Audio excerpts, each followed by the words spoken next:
فإن الله عز وجل خلق آدم صلى الله عليه وسلم على صورته. لبروي الله سبحانه وتعالى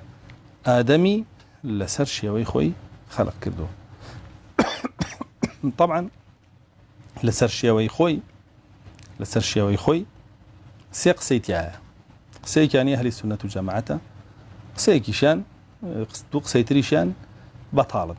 هي أهل تجهموا هي أهل بابلين تيكوتنو هلا كارا كبهلا تفسيري يعني كردو تأويلك غلط يعني بو كردو يا كم يعني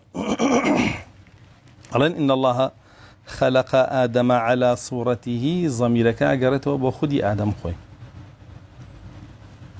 وقصية كم يعني الله آدم يدرس كردو لسر شوي آدم خوي كأما قصيك بطالة أما قصيك بطالة أهل السنة والجماعة بطال يزانا وجهمية كانوا ينوتوا قصيد وميان إن الله خلق آدم على صورة المضروب قصيد وميان هندك ألين رسول الله صلى الله عليه وسلم أداب بالدو كسا باشا كيكي كان قصب الروي أبي تريان عليه ياخذ بياك يا شيء رسول الله صلى الله عليه وسلم فرمي لدى مشاو مدني ياخذ قصب دم مشاوي أكثر مالن شنك آدم لسر شيوي خوي خلق كراو الله جل جلاله آدمي لسر شيوي خوي خلق كدو يعني تو لسر شيوي خود خلق كراوي بو يقسم الله ببران بركات أويج لسر شيوي تويا هموتان لسر شيوي آدم أما جرق سيكي بطالة ابن تيمية بو بطالية مقصية لا بيان تلبيس الجهمية تقريبا بو يكي كان سيانزا جوابي هنا أو بو يكي كان نو جوابي هنا سي صحيح ودروست أو يك أهل السنة وجماعات كردويانا أفرمون ضميرك أقرته بو الله سبحانه وتعالى الله جل جلاله آدمي خلق كردوه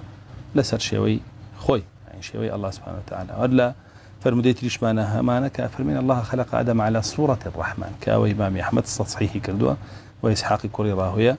تصحيح يعني كردوه فرموديك الله جل جلاله فرمين آدمي خلق كردوه لسر شيوي الرحمن يعني شيوي خوي بلا متر أما بيت خيالت شيء وكان يتبرشاو كطوله 60 ذراعا شو قال فرمودك يا وافرمي بلا آدم شصت ذراع طول وابيت خيالي كآدم شص ذراع الله جل جلاله شص ذراع شاواني يتبرشاو ياخذ شكرو شيء إنسان يتبرشاو بلا مشكرو شيء الله سبحانه وتعالى كبو شيء ونية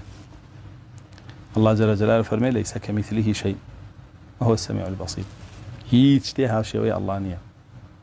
هي تشتهي هاوشوي الله نية بينال إن الله خلق آدم مثل صورته الله جل جلاله آدمي خلق كدو هاوشوي خوي نا هاوشوي نية على صورته يقنا هاوشوي نية باشا أقداري أنبابته بفرمدك إثباتي شوا صفتي شوا كابو الله جل جلاله كهيتي طبعا أقل بيتو إثباتي أم شوايش نكي أو زورك تلا صفات كاني الله جل جلاله بكخي زورك تلا صفات الذاتية كاني الله جل جلاله بكخي صفتي وجه صفتي شيوة وصفتي عين كهاتو صفتي داخلي صفتي شيوة بيكتو شيوة دان بياننا تعاوي صفات كاني تريش كي تدروا وأهلي جهم أهلي تجهم زاني وأنا بوشين كاري أو صفتها كان لا يوتواني وأنا إنكاري چندین صفتی در کن باید کردو یعنی